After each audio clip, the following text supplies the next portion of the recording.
Hello everybody, I had quite a few questions following my rant yesterday about drama YouTubers. Decided to put together a video that includes everything that I know about video creation on YouTube coming from a 10-year-old channel and answers such important questions as if I don't like drama channels, why do I ride that wave myself?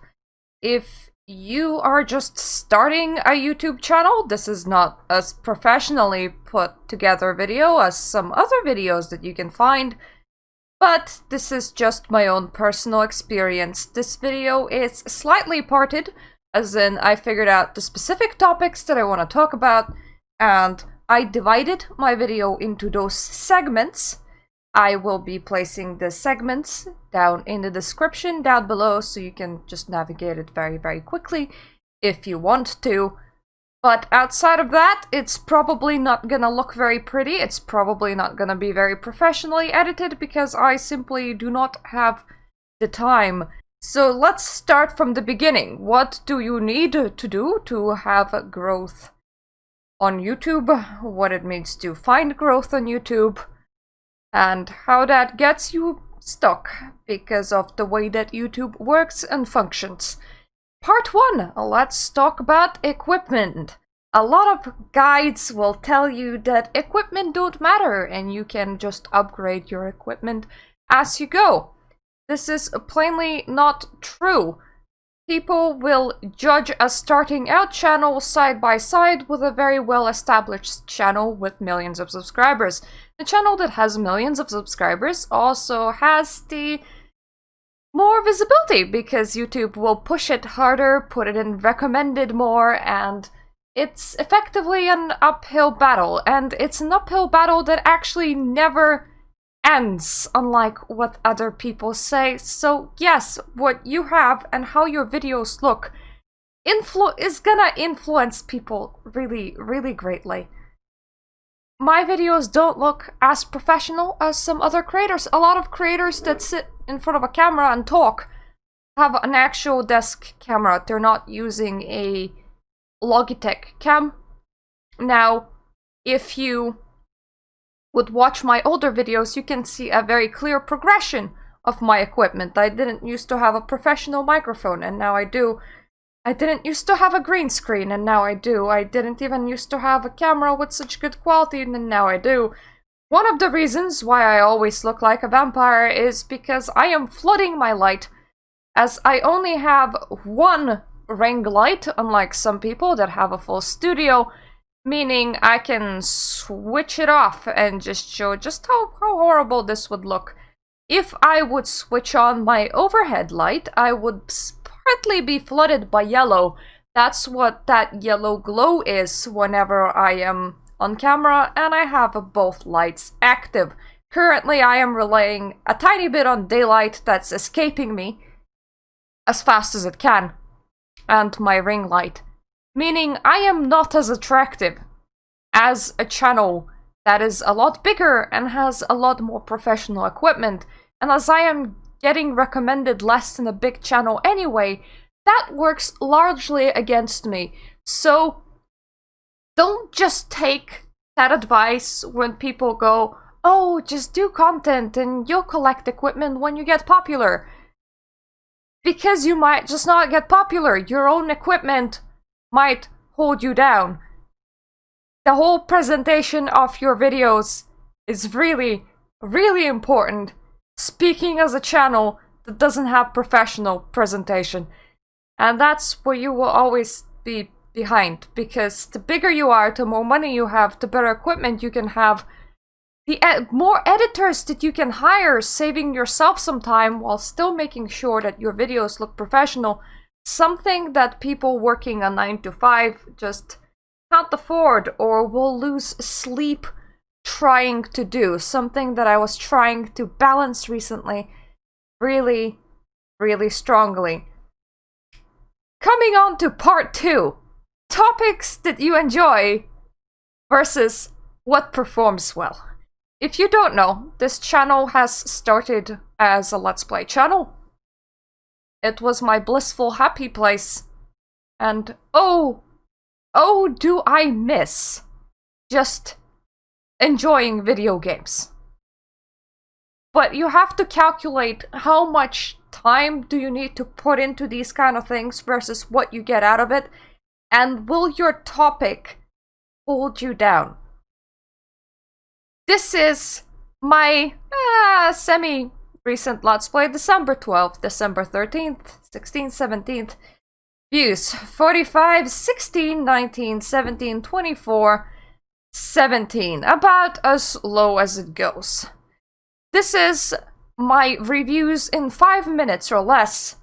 Now, remember that Let's Play videos depends what kind you're making. My Sims Let's Play videos would be costing me 3 hours per episode. My Love Sam probably cost me about 30 minutes per episode, because that was mostly just me sitting down, recording, editing out a couple of bits where I get lost, and that's about it. I didn't do that much editing. Actually, maybe about an hour, because I still did some editing. And then I would upload it. So, you have to calculate how much time you're spending and what you're getting out of it. Reviews in 5 minutes or less is very hit and miss category. I have some that performed okay-ish. This War of Mine review from July 4th, 102 views. The Innsmouth case, June 29th, 200 views. Some are 71. Some are really low hitters, like Round Guard got 20, and just 20. Then there are some that performed really well, such as Crossroads Inn from November 1st, 2019, 3,800 views. It is so hit and miss that you can't rely on this category doing well. And this is probably the most expensive category and the most time-expensive category that I can be doing. I like video games, and I have 3 games that I could potentially review, but each review is about 20 hours. 20 hours for the view count that I can get just being my regular good old self and making a 10-minute video just talking about whatever I want to talk. Facebook is dead set on killing Oculus, not advertised anywhere, 151 views. Leafy got banned off YouTube, 242 views. Bloodlines 2 replaces their lead writer and creative director, 329 views. That is for a video that asked me to input maybe 10-20 minutes of trying, and that is precisely what sleep-deprived me can still do, because I do have a day job, and I have other responsibilities. I can't afford to be just a YouTuber, and I am very jealous of people that can, and that people that can be just YouTubers in categories that they like. First impressions is another category that I tried.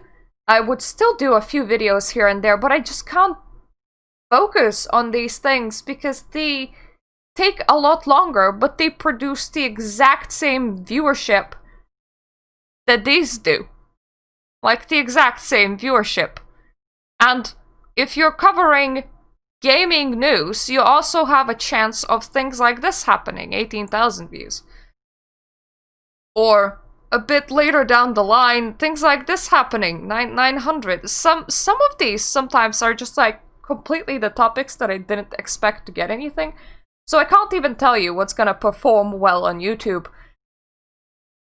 But it's very much what you want to do versus what people actually want to see. And just digging your heels in and doing what you want to do will not necessarily bring steady growth. Which leads us into third part, which is stagnation at any size. So this is my channel's analytics on Social Blade. Look at the bit before I got advertised by Angry Joe. I am expecting the analytics to actually look something like this again. I had a very, very good period, but I don't expect that period to continue going, because that is not how YouTube works. Some people go, oh, the more subscribers you have, the more views you get, the easier you get. No, it doesn't. It honestly doesn't. Some channels explode Some channels do not. Normally you plateau somewhere and just stay plateaued. 10 subscribers, 0 subscribers. This is month by month. 10 subscribers, 20, 10, 10, 20, 10. And this is how it's been for a very, very long time outside of maybe the first 2 years on YouTube. This is another YouTuber that started at the same time as me.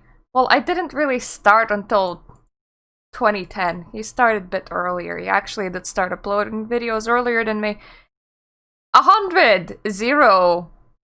100, 0. He has a lot more subscribers than me.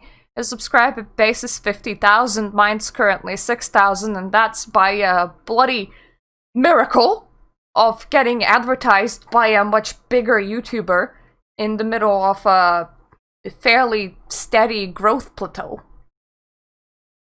It just happens. You hit a specific point and there it goes. And there it goes. It just...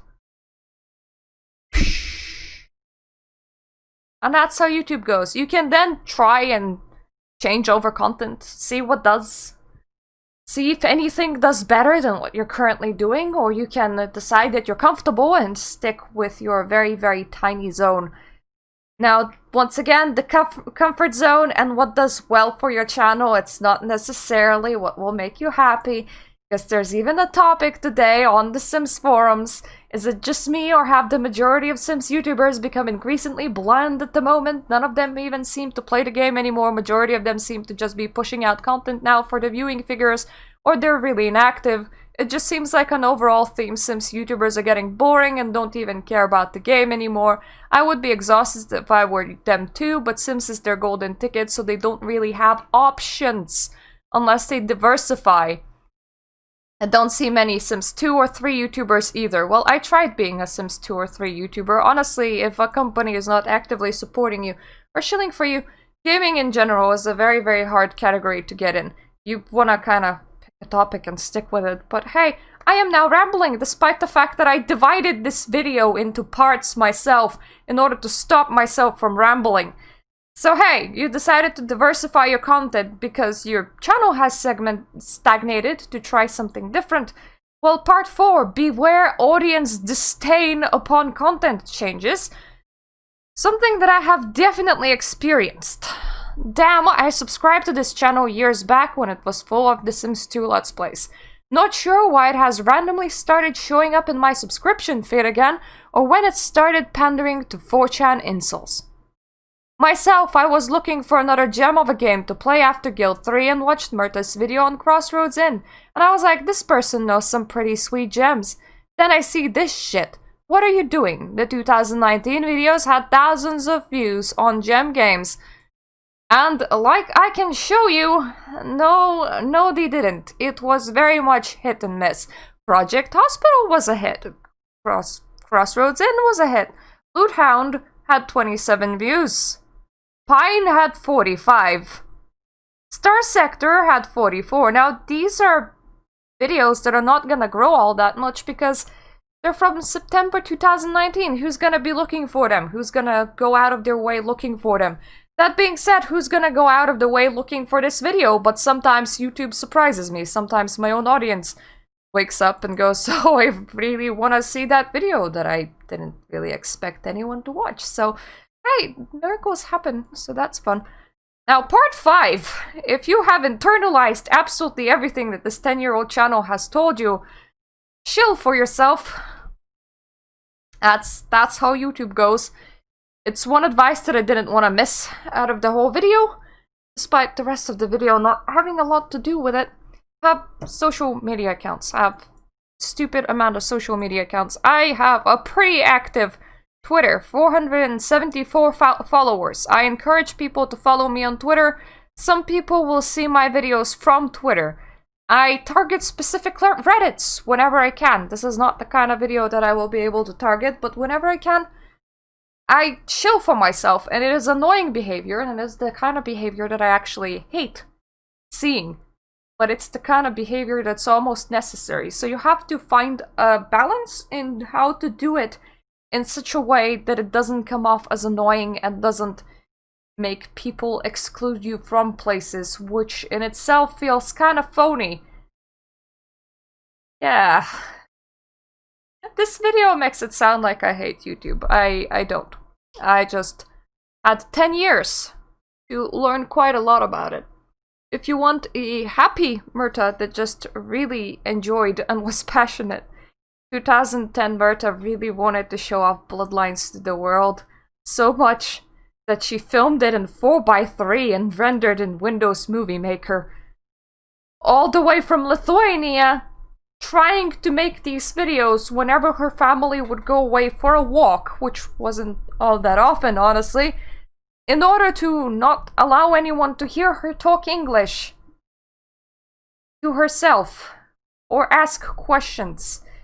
I've gotten braver over the years, and I tried multiple of things to a point where I have decided that if I put a lot of effort into something and I don't get anything bad from it, it's probably not a thing that I should be doing. So why I am very, very jealous of YouTubers that can just do gaming videos. And I really wish that that was me. It's just not gonna work. So gaming videos, reviews, first impressions is kind of the on the side thing and not the focus of the channel, because this kind of channel would be doomed running on content like that. And that is the sad bit of YouTube. You don't necessarily do what you enjoy, you do what works for you. And sometimes you start doing what you really, really enjoy, and then it becomes your death sentence. For example, you get locked into The Sims, or you get locked into World of Warcraft, and oh sorry, your viewers will not move to a new game when you decide that you want to play something else. I love video games. I would love to play a large variety of them. Not necessarily something that you should be doing.